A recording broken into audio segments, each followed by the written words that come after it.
Chickens peck in a patchy grassed field beside a bamboo house elevated on stilts. A group of homes clustered in a village at the edge of the field in front of a lush forest. Morning mist blankets a distant forested mountain. In the village, a woman hangs laundry on a clothesline. Text appears, Central Region, Malaysia.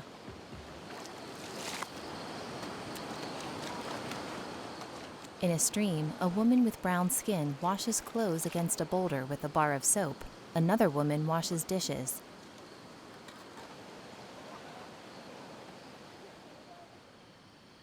In the village, a young woman wearing a red hair ribbon warms her hands by a fire. In an elevated home, a woman in a striped shirt sits on the floor and prepares food. She spoons the food into bowls for 3 young children, 2 girls and a boy. They eat.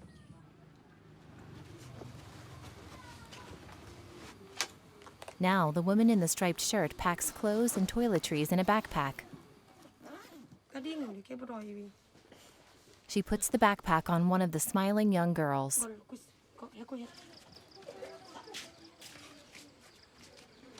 Now the woman in the striped shirt and the 3 young children file out of the home and down ladder-like steps. They walk away from the home. A brown dog follows them. The woman holds the little boy's hand. Other women and children with backpacks come out of their homes and join them. Together, they walk away from the village along a dirt and stone footpath.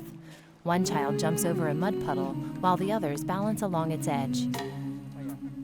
Later, the women and children walk across a wooden bridge over a valley of thick grasses.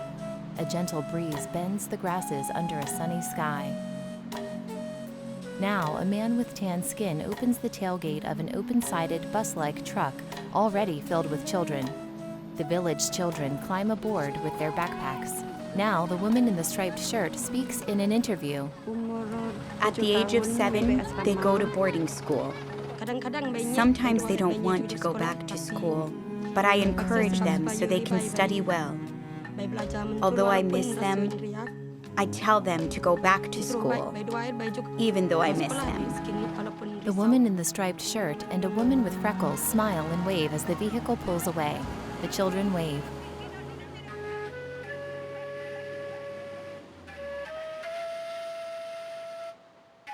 The women watch as the vehicle drives out of sight, then walk away. A title appears, An Expansive Prospect. In the village, a woman with gold hoop earrings gives an interview. We are the indigenous people of Malaysia. Many of us live deep in the jungle, and most of the schools are far from the villages. A woman with coiled black hair speaks. As the parents want their children to be educated, they make sacrifices by sending their children to boarding school, even if it's far from themselves. A chain-link fence encloses the school's bright white and blue buildings. In the village, brown hands scoop grain into a bowl. A woman with long, straight black hair speaks. My grandmother didn't have any education. My mother and my father didn't have any education, and I had little schooling. She sifts the grain in a flat basket. Since we have no education, we are easily cheated and deceived. A group of women sit cross-legged on colorful rugs. We don't know how to speak up, and we feel we're not capable of doing things. That's why we wait for outsiders to do things for us, instead of doing things ourselves for our village. Because of the community building process, many changes have happened. We, the indigenous, could think about the needs of the village. So that's why some individuals, together with the local spiritual assembly and village leader, gathered together to discuss the establishment of a community school so that the children can receive spiritual education and material education. Now, there's one village that has a community school. Ornate woven wicker walls adorn the school. A teacher speaks. The children I taught in the community school, they have now become teachers at the community school.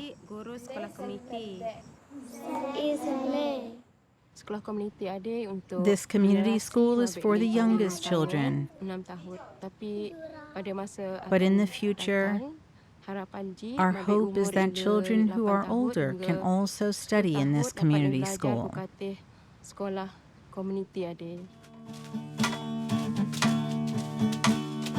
Sitting on the floor, a teacher plays guitar as children bang bamboo sticks and shake grass palms. They wear woven headbands.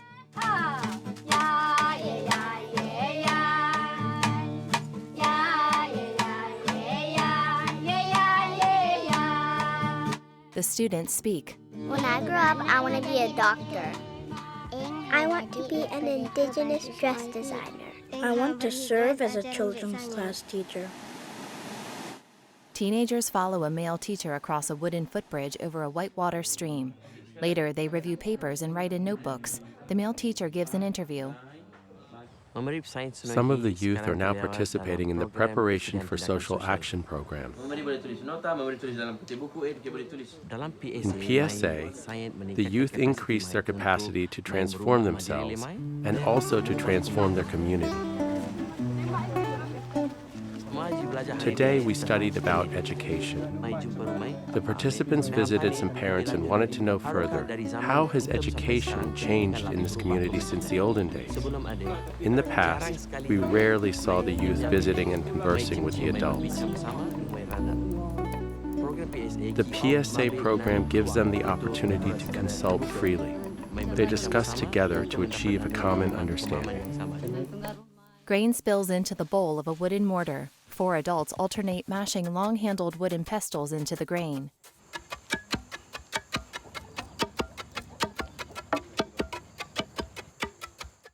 The woman with coiled black hair speaks. In the past, women had no voice. Men's voices were the strongest. Women were left behind, and they couldn't make their own choices in their lives. Women harvest root vegetables. But now, because of the institute process, women are at the forefront. If in the past they were shy, now they are brave enough to try. Women sing with the school children. When we look at it now, women's voices are equal. Women meet with the village head. They participate in meetings and review village maps made of fabric.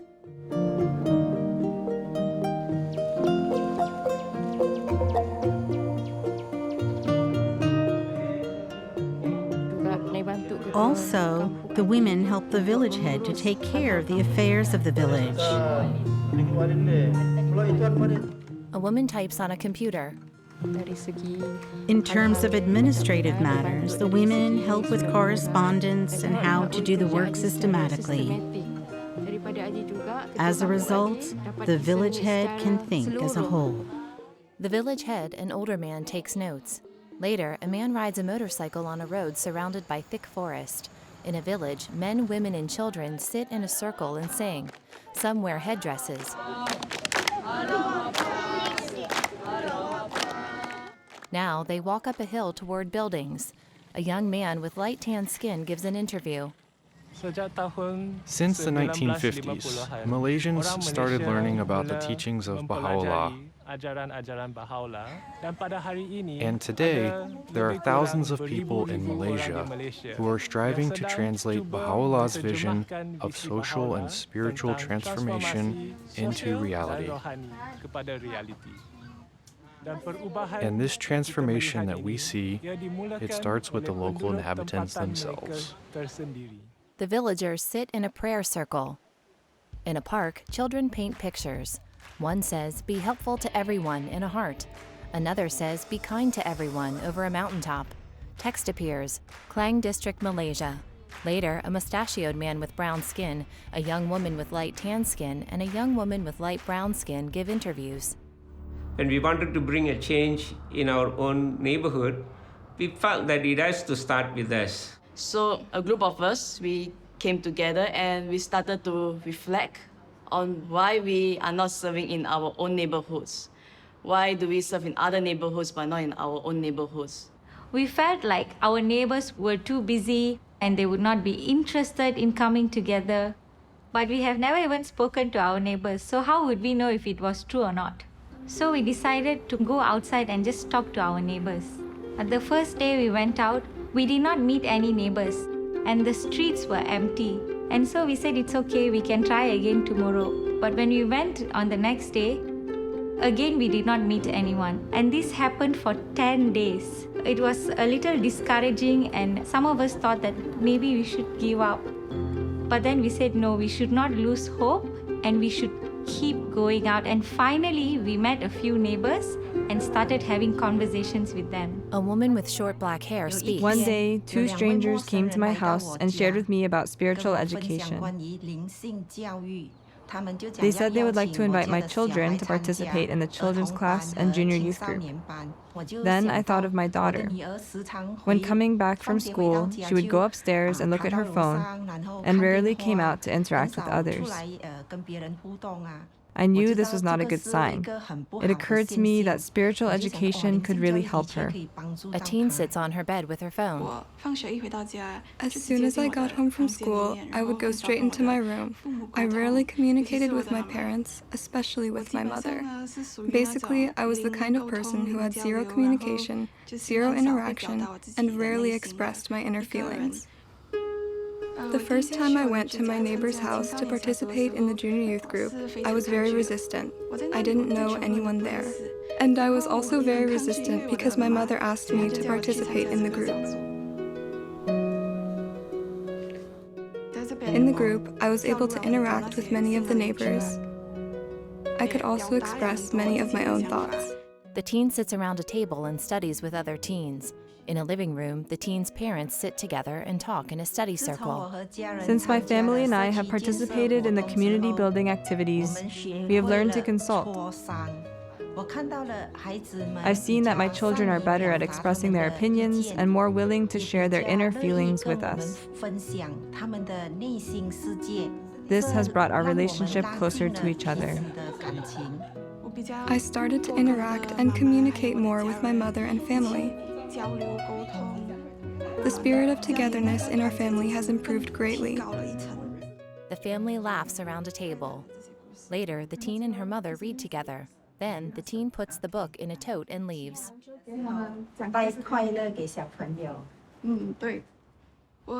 Currently, I'm also assisting my mother with her children's class. Among the children we are teaching, some of them have learning difficulties. So apart from teaching them the children's class lessons, we also teach them how to read and write.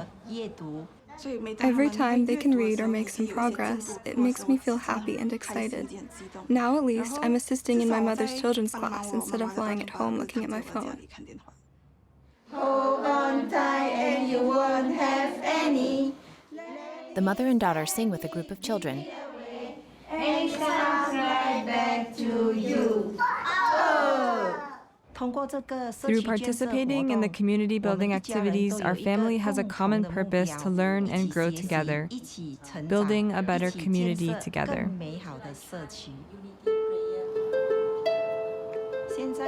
Now, my neighbors and I will go and invite other neighbors to participate in the community building activities. Because I think everyone should have a chance to get to know and participate in the activities. Neighbors meet together and pray. Later, a woman with wavy hair speaks.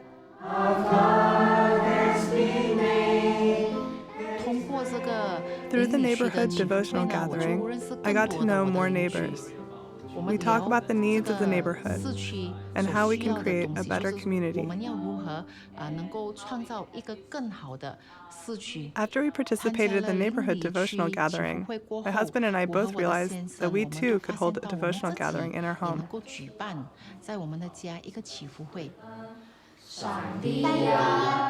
A few families pray together. Before, our family didn't pray together, but my uncle and aunt, they are Baha'is. For years, they would invite me to their home. Then after we had our meal, we would pray together. But I had never thought that one day I would take the initiative to pray.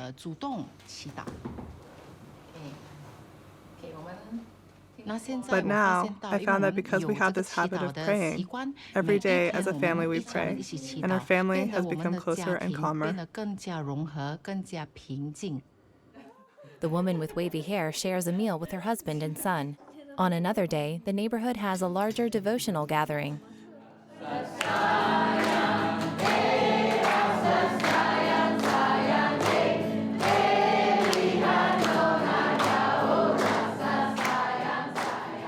It's been 3 years now, and there are 135 families engaged in the community building process. How we organize ourselves is by having groups of families. So each group of families, they pray together, plan service projects together, and they even have outings together. At a park, community members spread large blankets. Families sit in a large circle on the blankets. The young woman with light brown skin welcomes them. Today we are here gathered to have a picnic, to enjoy each other's company and sing some songs and just enjoy the morning. A man plays the guitar. Children play with balloons. The families share food under a gazebo. Later, a thin man gives an interview. As a member of the City Council, I feel proud to work together with the Baha'i community. I noticed that the Baha'i community provides a platform for local inhabitants to gather, strengthen fellowship, and create the spirit of neighborhood. On a new day, a man rides a motorcycle past blocks of flats. Parked cars crowd the street. A woman with brown skin speaks. In this neighborhood, we started with a few junior youth group insurance classes. Only when we started, we realized that these junior youths and children didn't know how to read and write. They can't even recognize alphabets. So to help them, now we have started literacy classes. Okay, what is this? Hey. Hey. Hey. Hey. Okay, what is this? Yes. Yes. Yes. Yes. Okay, what is this? Eyebrow. Eyebrow. Eyebrow. What is this? Finger. Fingers. The children wiggle their fingers and smile. The service project the junior youths decided to do was to pray with their families every day.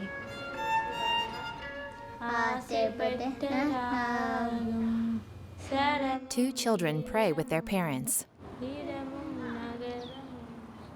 Later, neighborhood scenes show dense blocks of flats overlooking a busy street and a wide river. A drink machine flanks a wall displaying a colorful mural of the Malaysian flag over a skyline. A thin man with brown skin speaks. I grew up from this neighborhood where it is characterized as an overcrowded place with many people living nearby each other. One good thing is that everyone knows everyone and they're very helpful. But the challenge in this neighborhood is that most of the women here are illiterate. A barefoot woman pulls clothes from a clothesline. When I was 12 years old, I became responsible to care for my brothers and sisters, so I couldn't continue my education. Since I didn't know how to read and write, it was difficult to get a job. I developed low self-esteem. I never came forward for anything, and my life went on like that.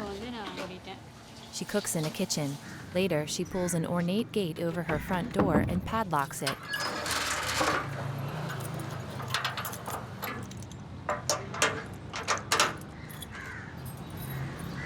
Carrying a book, she puts on slippers, then walks away. Later, she waits at a school bus stop. Boys and girls step off a yellow school bus. A thin young boy with brown skin hugs her. Later, at their flat, they sit on a sofa. The boy removes a workbook and a pencil case from his backpack.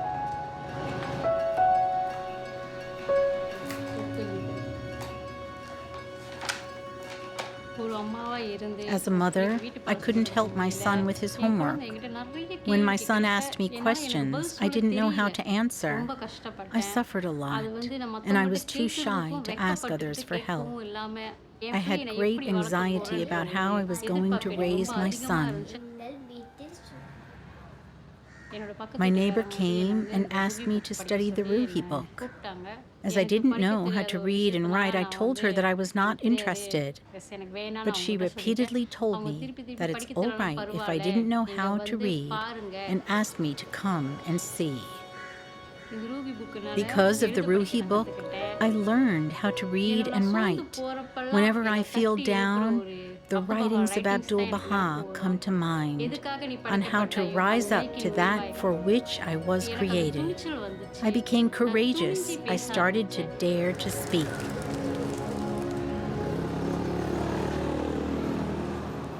Initially, I studied this book for my child, but then I saw the children around me. I said, why must I only teach my child? I must also teach the children here. So, to teach these children, I became a children's class teacher. In a classroom, children wear matching blue t-shirts and write in children's class books. The woman leads a lesson. Justice. Okay, justice. Unity. Unity. I'm also a member of the area teaching committee. We visit our neighbors and have conversations with them. We pray together and create a joyful atmosphere.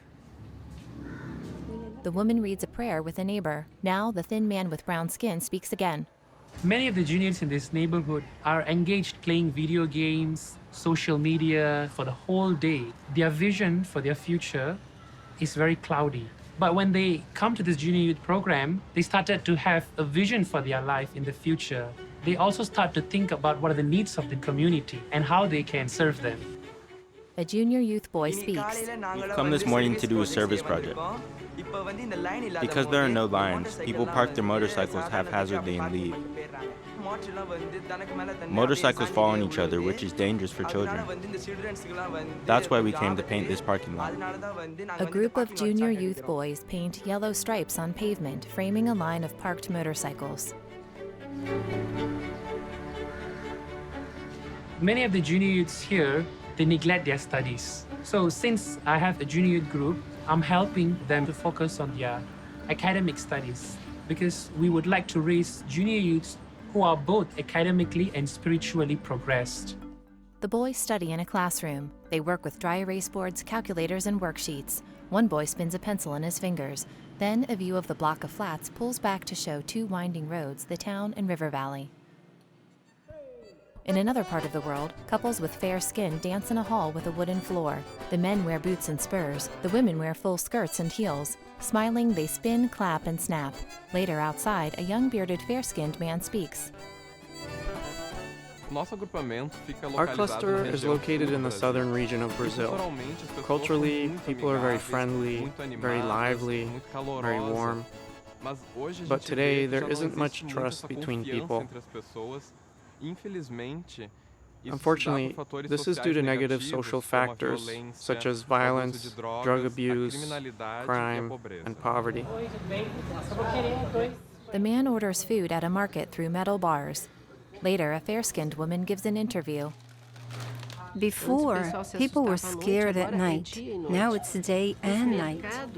The supermarkets have bars on the doors just to protect themselves. Families are frightened by the degree of violence that is occurring. They prefer to close themselves in their homes, and insecurity begins to generate isolation. Text appears. Rio Grande do Sul, Brazil. Two tattooed women talk with the young bearded fair man and two other young adults on a dirt road. Some years ago, a group of friends began to meet every day here in the neighborhood. We prayed, we consulted, we planned, and then we went out to visit families to get to know the residents of our neighborhood. Who are our neighbors? In the neighborhood, a horse draws a carriage. Chickens peck the ground. A man with a graying goatee gives an interview. The life I lead here, sometimes it's difficult, sometimes it's easy. It depends a lot on the day. I've been raising my children alone for 9 years. Sometimes my friends come here and help me. Then I gather all my children and we pray together. It becomes a little more peaceful, right? A young man with a goatee speaks. As we visited the houses and met more people, I discovered that everyone wants what's good for our neighborhood. A young blonde woman meets a family. We realize that home visits are the basis for building community. Our concept of visiting homes also started to change and transform. Before, we had this idea that visiting homes is a very formal thing. We even thought about what topic we were going to talk about. We had to make an appointment with the person we were going to visit. But in reality, a home visit is a much more natural thing. We visit these neighbors with great frequency. We have conversations about themes that involve their lives. The home visits have created the spirit of unity and friendship among the friends here in the locality. Everybody was invited to be part of this community transformation process. A girl with long black hair sits at home with her family. I'm 14 years old and I'm a children's class teacher. Now she stands on a sidewalk with 4 children as a 5th child opens a gate to join them. When I was younger, I also participated in children's classes. And everything I learned, I want to pass on to the children I teach today.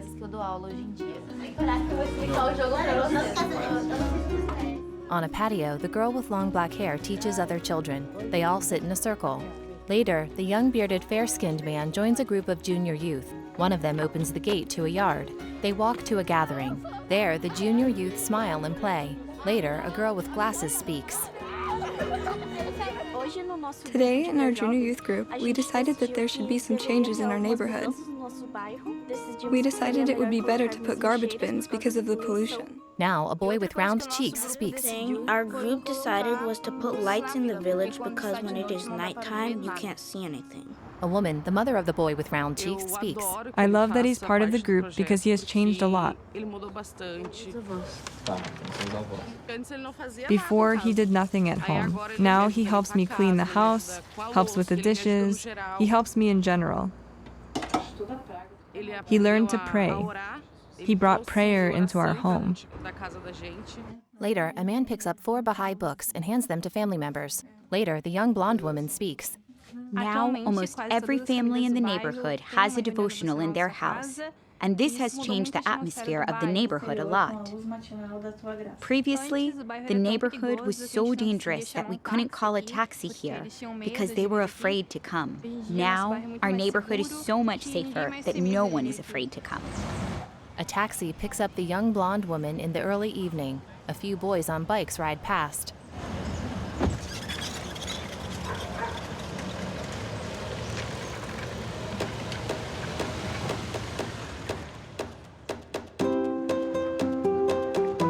Now, a group of children walk through the neighborhood.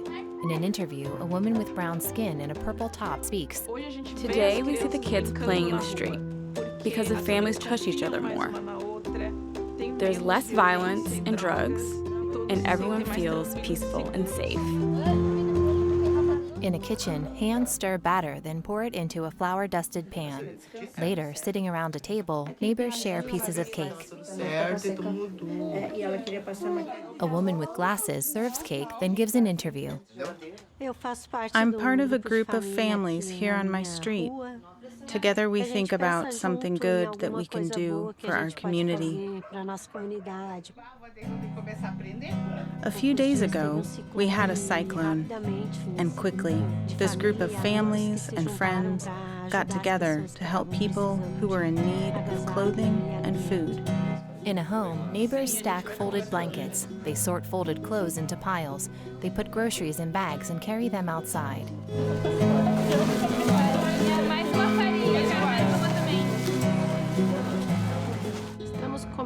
We're beginning to have glimpses of this power that's released from community building.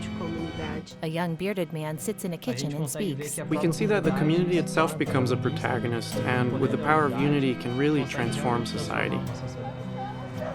A group of friends delivers food to a family. Now, rain forms puddles on a village dirt road. 2 girls walk out of a house under an umbrella. Elsewhere, a boy walks on a heap of trash. He stops and picks up a box.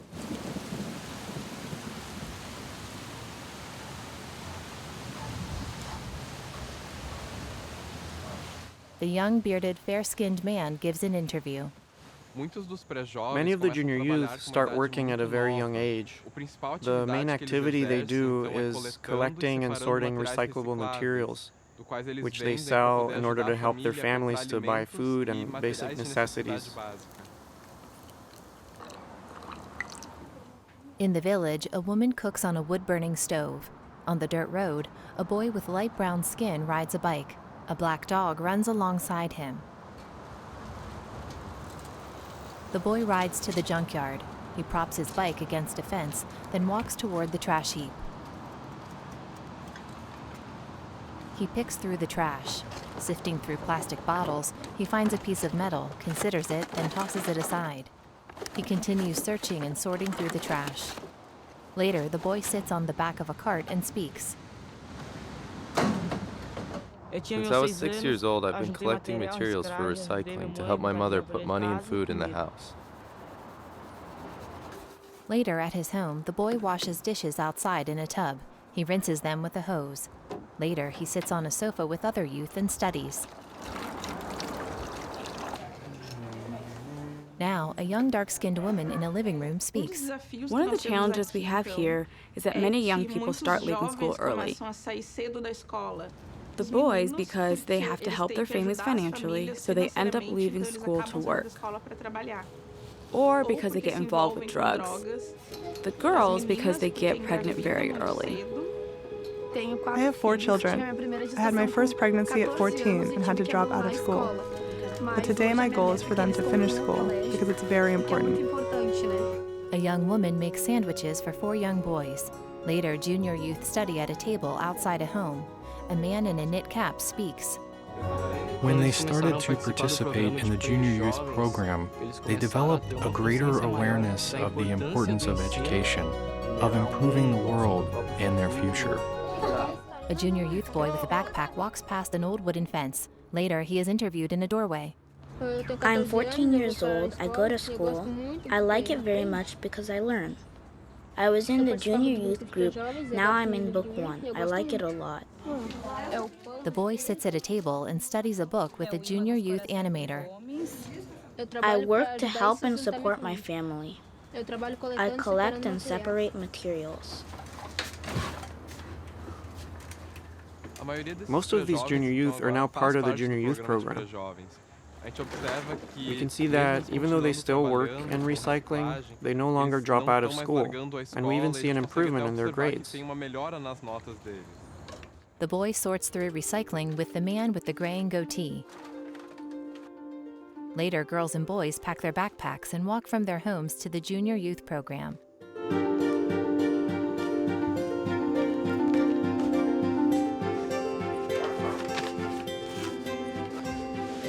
They work in workbooks. Later, the young bearded man speaks. We see the animators helping the junior youth with homework and subjects they have difficulty with. A red-headed boy gives an interview. Because of the pandemic, I repeated a year. When I repeated it, I was very sad. I started to get depressed. But today, with this class, I feel better. I'm happy. I'm learning the subjects I couldn't learn before. He studies with other children. The young woman smiles and gives an interview. One of the strengths of our community is that the institutions strongly encourage individual initiative. For example, we had a neighbor who just finished book 1 and was very excited. So she erased the whole book and took it to her neighbor's house so they could study together. Even though she wasn't a tutor, everyone was very happy. And the institutions started to think about how we could support her more and accompany her so that she could continue tutoring the book. 2 women study a Ruhi book together. In a house, a woman with brown skin and a hair bun scrolls on a phone. Later, she speaks outside. I was browsing online and saw some very nice posts of a colleague of mine who does various activities in her neighborhood. I found it super interesting and asked her how she does it. And I decided I could also do these activities here in my neighborhood. She introduced me to another friend, and I started to study the institute courses with her. And then I began a children's class in a junior youth group. At the end of each book, we thought about a service project. Each one gave their ideas on what we could do to improve the place where we live. One of the students came up with the idea to do a service project about period poverty.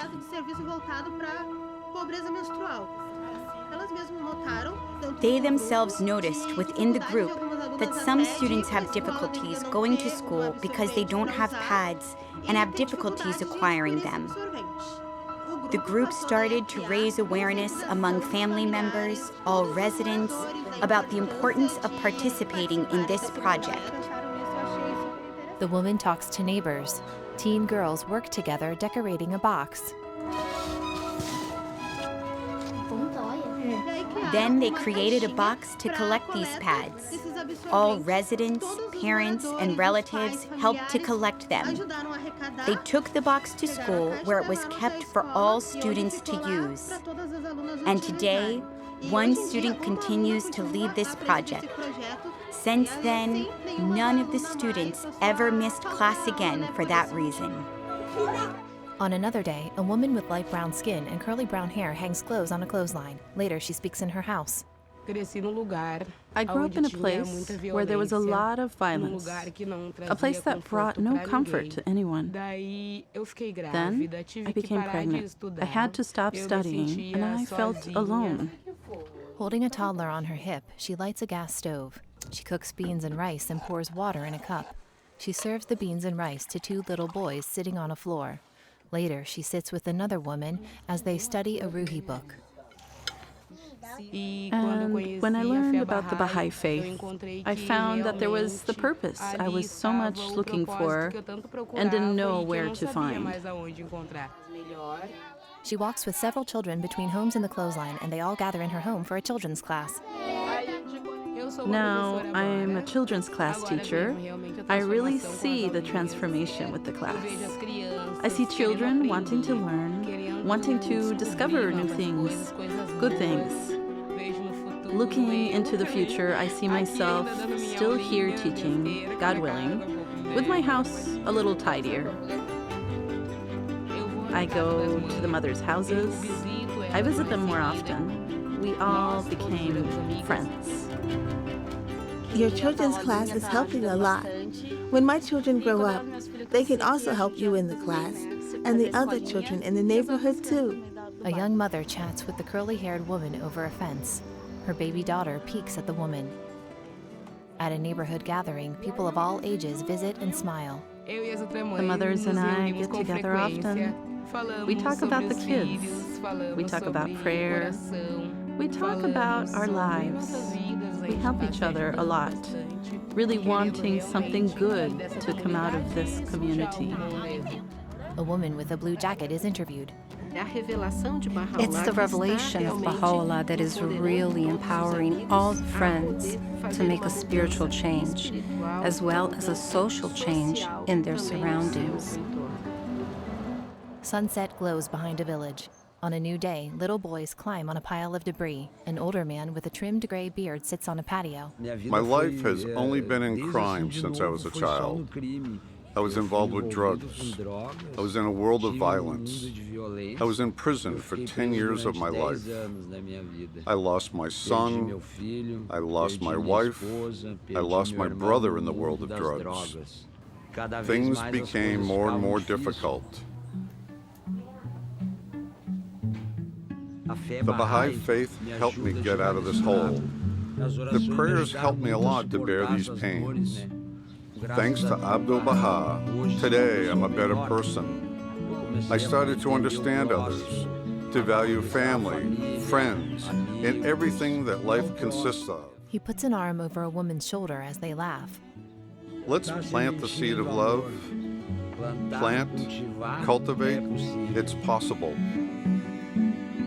In another part of the world, on a suburban tree-lined street, balloons float behind a boy riding a bike down a driveway, and then down the road. Text appears, North Carolina, United States.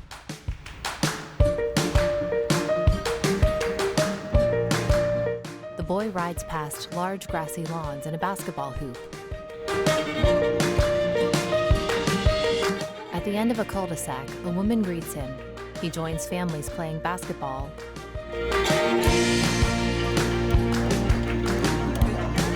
A boy in a baseball cap hands him a snack and walks his bike away. Later, kids sort groceries on a picnic table. 3 boys give an interview. Many people don't have enough money to buy food and are hungry, so we decided to take action and help them out. We visited over 40 families and shared a service project with them, which led to them donating food. And now we're going to take that food that we collected and donate it to a food bank. Later, a white woman with shoulder-length gray hair speaks. I'm the president of this neighborhood association. Our neighborhood has actually become much more unified in the last couple of years, and I think that is due in large part to junior youth groups that have been meeting here. They would come out and play, and they would meet to plan their service projects, and the neighbors started noticing this and really feeling a sense of community that these kids have started creating. Adults and children walk in a park. In a pavilion, they meet for a children's class and write on dry erase boards.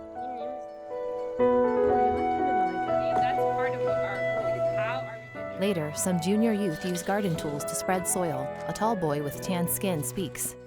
Today we're building a community garden as a service project for our junior youth group, and we're doing this to help connect the different members of our community together because we have like a gap between generations, between young children and older people, so we think it's a good way to unite and connect the neighbors. He tamps soil, then a muscular white boy speaks. I'm in my last year of high school, and I've been coordinating a junior youth group for about a year now.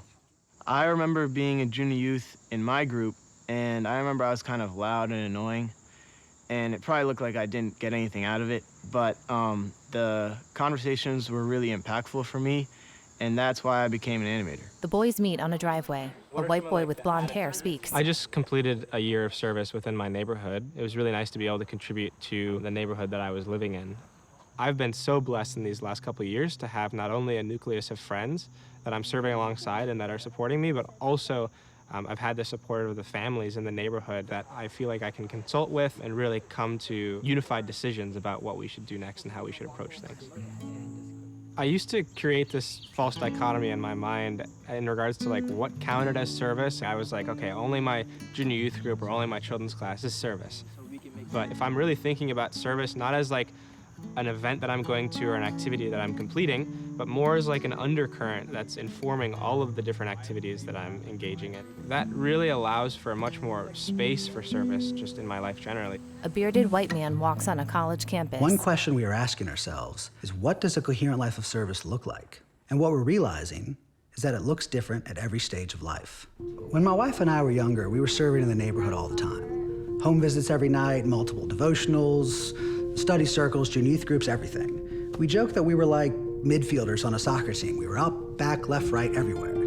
But then we got older, we had kids, we moved into a different neighborhood, we started full-time work, and we began to realize that we just couldn't serve that way anymore. At first we thought we were failing, that we were doing something wrong. But then we realized, actually, we're not even playing soccer.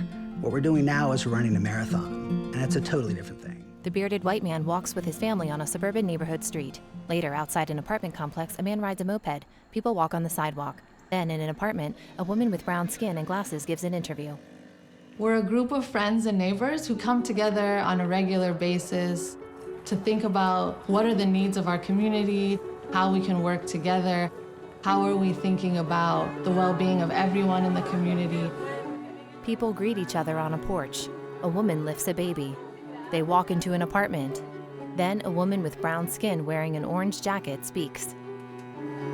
I'm the president of this neighborhood. We have a lot of youth out here that has a lot of talent, but some of the challenges we face is gun violence in our neighborhood. So with these youth groups, it teaches the children how to help other children become better people.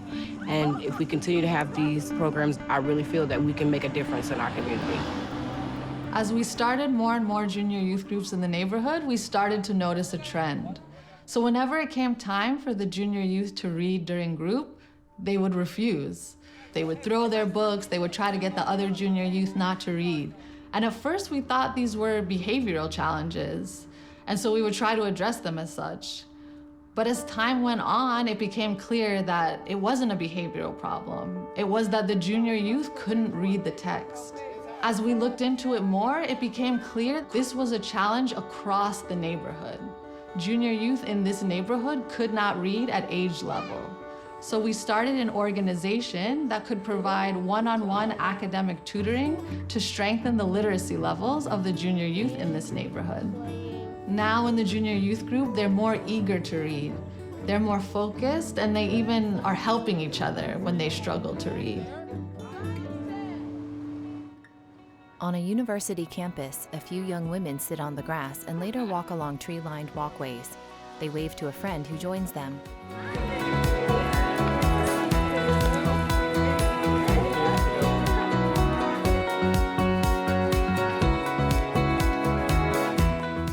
In an apartment, a young red-headed woman sits on a bed and pulls a notebook from her bag.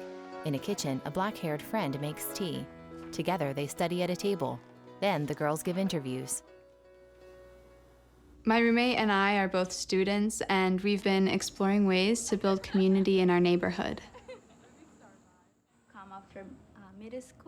Youth talk together in a living room. We've opened up our home to have study circles and devotionals in our apartment. Trying to invite youth to join the community building process by explaining it as merely a set of activities has proven challenging. Often they're not interested or they find it difficult to find time in their life. But when we share the purpose behind these activities, the greater vision of Baha'u'llah, of the transformation of the individual and society, youth are eager to contribute. When I learned about the vision that Baha'u'llah had for the oneness of humanity, it really spoke to me. When I was younger, I went to a mostly white school, and being one of the few black children there, I did feel kind of like I was under a microscope. It feels almost as if you're representing your race. And during lunch, I felt a lot of anxiety. I didn't know who to sit with because black kids were sitting on one side and white kids were sitting on the other. And I wanted to sit with both.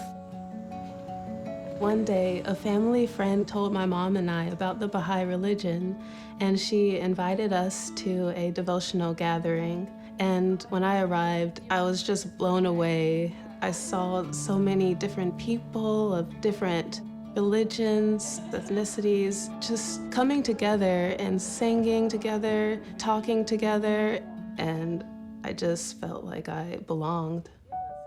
I'm serving as an animator in one of the neighborhoods. I really love talking with young people about these spiritual concepts and how they can bring that into their own lives. The young black woman and her multiracial friends sit around a table with their junior youth books and study together. Later, youth gather at a house for a devotional gathering.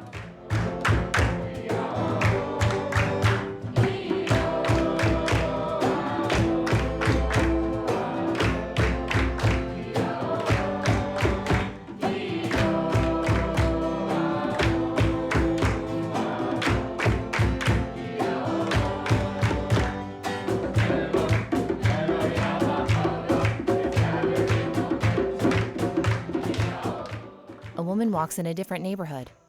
In a time that was really polarizing and I was feeling fairly isolated, I was looking for more authentic connection, and I thought maybe some of my neighbors would be too. And so I decided that I would just try to invite my neighbors to become part of a devotional gathering.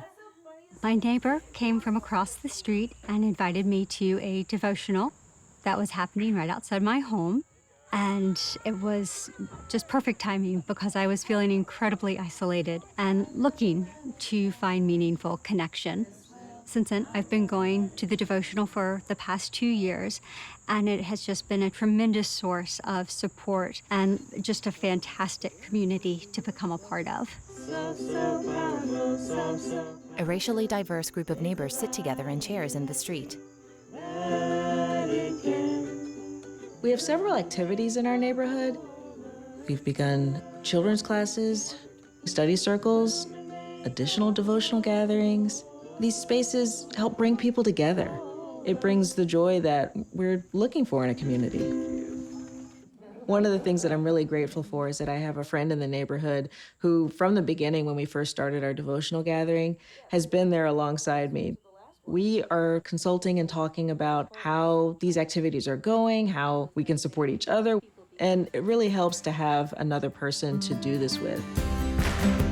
A woman rides a scooter down the street. Later, a white woman with brown hair sits in her home and talks with her friend. One day, a neighbor from down the street asked me if I would be interested in participating in a study circle. And my first reaction was, I don't have time for this because I'm super busy. And I even said that to her. But then after a bit, I thought about it and I thought, I really did like the idea of talking with other people about deeper issues that you don't get the opportunity to talk to about and having some dedicated time to do that.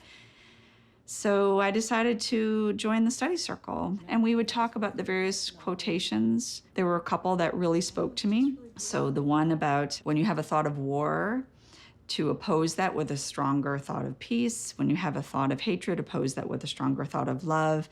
And I use that almost daily because there are things that I come up into my mind and I'm irritated by something, and then I have to stop myself and replace that with a stronger thought of love. And I remember one part of the things that we had talked about is, okay, we're in a neighborhood. What do we think that our neighborhood needs? And the first thing that came to my mind was more connection, which is kind of funny because I go about my own business all the time, but it just feels powerful to be a part of a neighborhood and not just someone living in a house next to other people.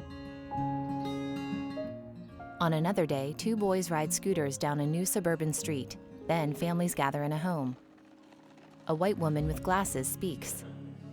We are a group of families that come together on a regular basis to plan, reflect, and support each other in our community building activities. One of the spaces that we've created is called Meaningful Conversations. We invite others through both social media and through personal friendships.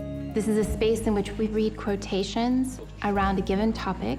We use these quotations to inspire an uplifting conversation. This is really helping all of us to keep these spiritual ideas in the forefront of our mind and carry them into our actions throughout the week. The Meaningful Conversations group sits in a park pavilion. Later, a bald man with brown skin and glasses sits on a sofa and speaks. I believe that the Institute process brings people back to their basic identities of who they are and why they're here. As an African-American male in this society, my identity has been defined for me. I'm seen as angry, violent, untrustworthy, ignorant, and a threat. Growing up under these circumstances, it was very hard for me to understand who I truly am and why I'm here. And that challenge has really broken most of us. But studying the writings and understanding that actually I'm created noble and spiritual, then that relieves all of those burdens. And then I see myself as a spiritual, noble human being. And not only that, I also see others in that same light.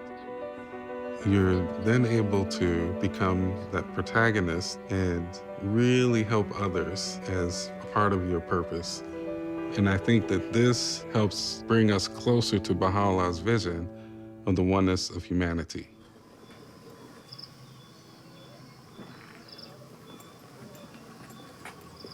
In another part of the world, in the morning light, a boy with dark brown skin walks out of a house with a backpack. He stops to pet a cow, then proceeds. He waves to an older woman, then walks away. Text appears, Western Region, Kenya. A woman wearing a long skirt and headscarf walks across a grassy lawn to a cow. She feeds the cow a bundle of hay. Later, 3 young boys walk on a dirt road. 2 wear backpacks. On another road, a young girl walks with a backpack. A motorcycle passes her. In a home, an older woman with dark brown skin and colorful clothes speaks. When I was a child, my wish was to be a teacher. But in my village, girls were not sent to school because people didn't see the importance of us being educated. But my father put me in school, and I was very happy. When I was a teenager, my father decided that I'd had enough education because I'm a girl. So he took me out of school. I was very sad because I had to give up my desire to become a teacher. At the age of 17, I got married and I moved to a new village. In this village, I met the Baha'i community and joined the Institute process. This awakened within me again my desire to become a teacher. Soon after, I became a children's class teacher and later an animator of junior youth groups. I was very happy. But then I noticed that the majority of the children in this village were not going to school.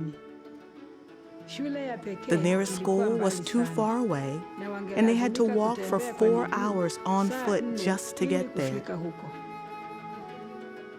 So together with the Baha'i community, we started having conversations with the families in the village.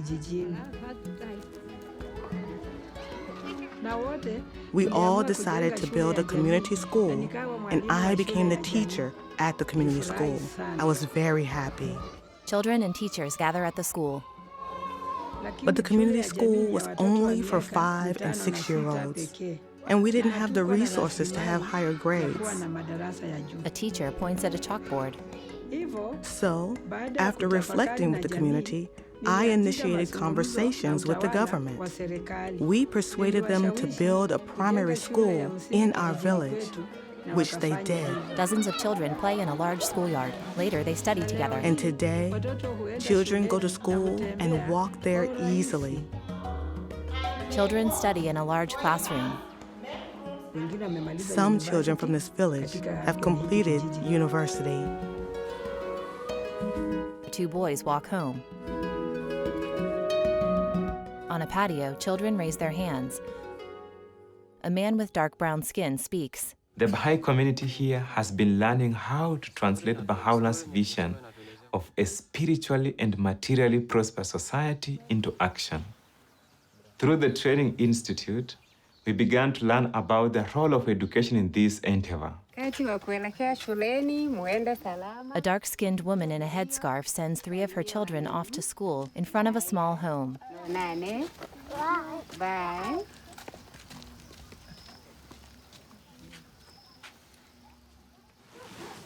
Inside, she lights a fire and cooks over a clay stove. She stirs porridge with a long wooden spatula and later is interviewed.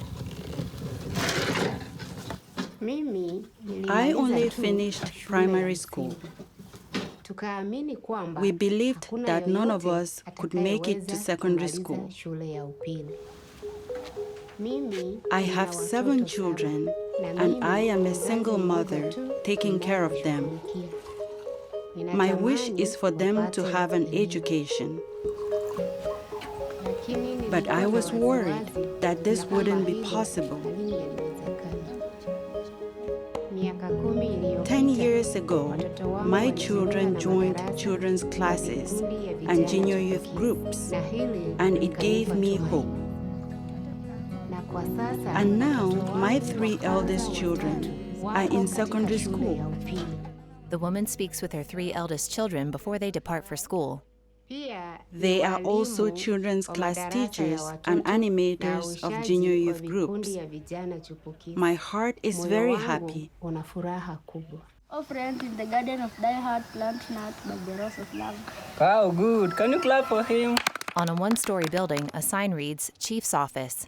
A man with short black hair and dark brown skin speaks. I am the chief of this area. I have been collaborating with the Baha'is for the last 15 years. Back in the day, many children couldn't go to school. Young men were also involved in drugs. And we also had the problem of girls getting pregnant, so life became very difficult. We started consulting with the Baha'i community about how they can help us with the challenges because they have a lot of experience in empowering our youth.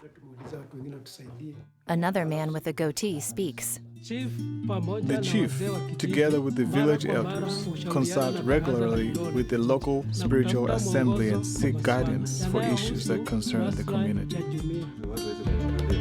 Another man from the village speaks. When we raise our consciousness to begin to think about the transformation of the entire village, we began to think of how to involve everyone. And as a result of that, we began to move together as a whole. A man rides a motorcycle down a dusty road. He later speaks. As a young boy, I was brought up near a marketplace called Bad Corner. At the age of 16, I was already the leader of a gang of 20 youth whose aim was to cause fear and violence among the residents. Even the police feared us.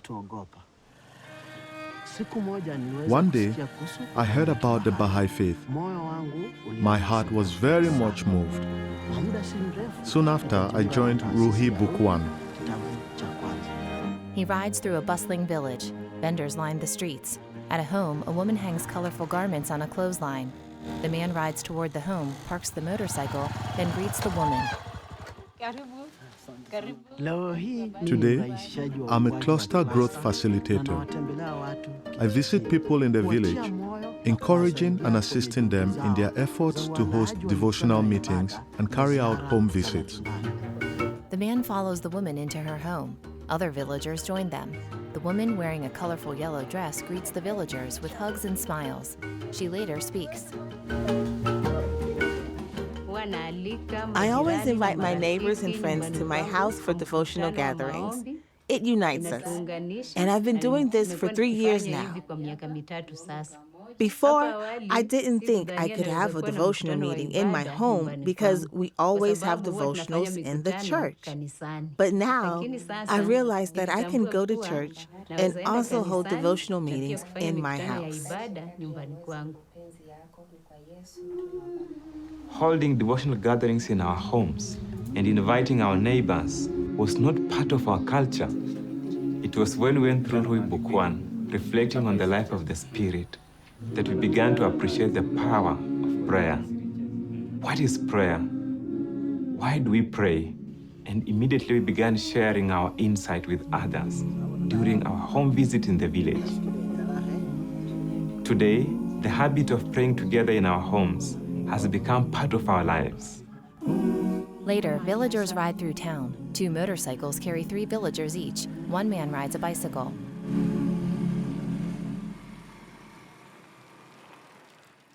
Traditionally in the past, men who are lazy, you'll often find them sitting under a tree, waiting for their wives to feed them, clean for them, take care of children, and work on the land. Men thought that women were weak creatures, but women did everything. A woman washes dishes. A man washes and hangs laundry. If someone saw me washing my wife's clothes, it would be the talk of the village. People will point fingers at me, saying, I'm not a man, that my wife controls me. A woman in a floral dress speaks. Because of the community building process, the consciousness about the equality of women and men has been raised. Many men are changing. They are taking an active role in household duties and are more involved in parenting and supporting their wives. A man feeds a baby. Women are not only participating in the activities, they are at the forefront coordinating and leading. On our local speech assembly, the majority are women. At the level of the family, the wife and husband consult and make decisions together.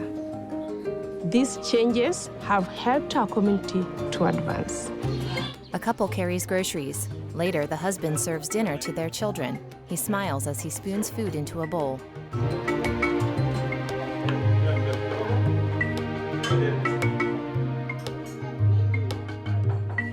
The community building process created for us a foundation for social action efforts to advance. A woman in a blue dress speaks. After studying the book Breezes of Confirmation with the junior youth, we were impressed with the characters of Rose and Masanda when they went to offer service at the health center. We also visit a few health centers regularly to offer service. The junior youth group rakes leaves. Later, they visit young children at the health center. A man in a striped shirt speaks. I'm the manager of this health dispensary. I always enjoy it when the young people come to assist us to clean various areas of the hospital. One junior youth draws water from a well, another wrings out a mop, others mop floors. When they finish, we give them health training. They become our ambassadors about health matters here in the village. The junior youth speak to some villagers and children. In a field, young people tend rows of green plants. A girl in a yellow dress speaks. We've had this service project for 2 years. We grow a variety of vegetables so that we can have good nutrition. We also sell vegetables to buy pens and books for school. And also, we buy seeds to plant more vegetables. With bare hands, a man piles soil around a plant.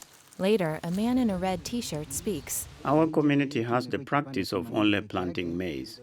The PSA program has made us realize that we can plant other things like vegetables and fruits. In the past, my family spent a lot of money at the market to buy vegetables and fruits. But since I graduated from the PSA program, I planted different things at home. I plant different kinds of vegetables. I plant different fruits. My family no longer needs to go to the market to buy things.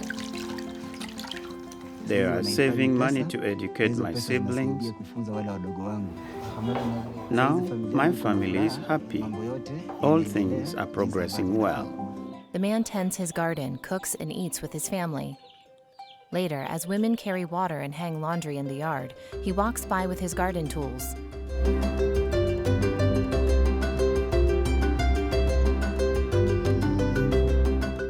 The woman in a floral dress studies with a group of people outdoors. Now, a woman wearing a purple headscarf speaks. I didn't participate in the PSA program.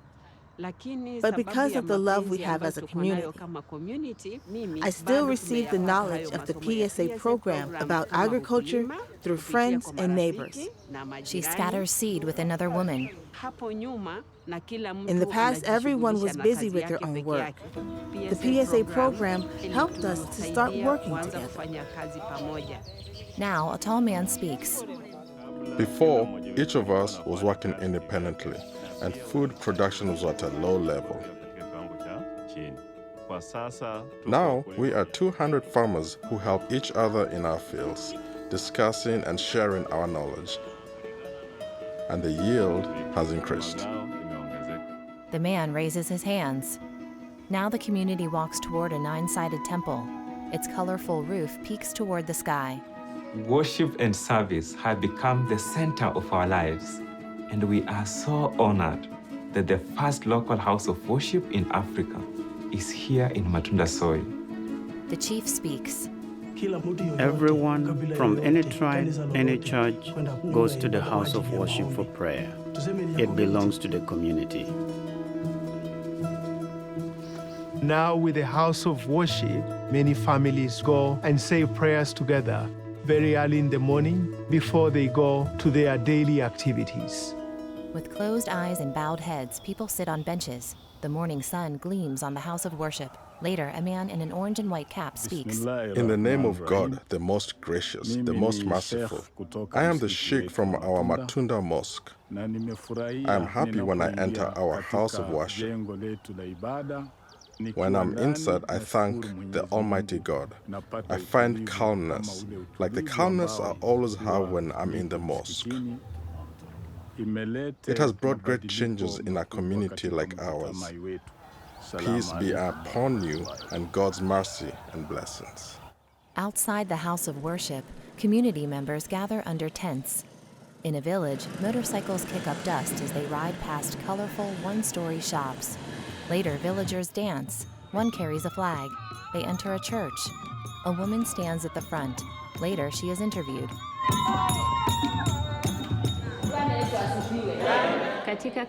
In my church, I am the secretary for the women, guiding and counseling them. I feel very close to the Baha'i community. I come every day to the house of worship to say my prayers. It is a calm place that brings tranquility to my heart. When I hear prayers from different religions, I am very happy because the Word of God is uniting us together. In my house, I host meetings for my neighbors in my area. The woman and a number of neighbors sing together in her home.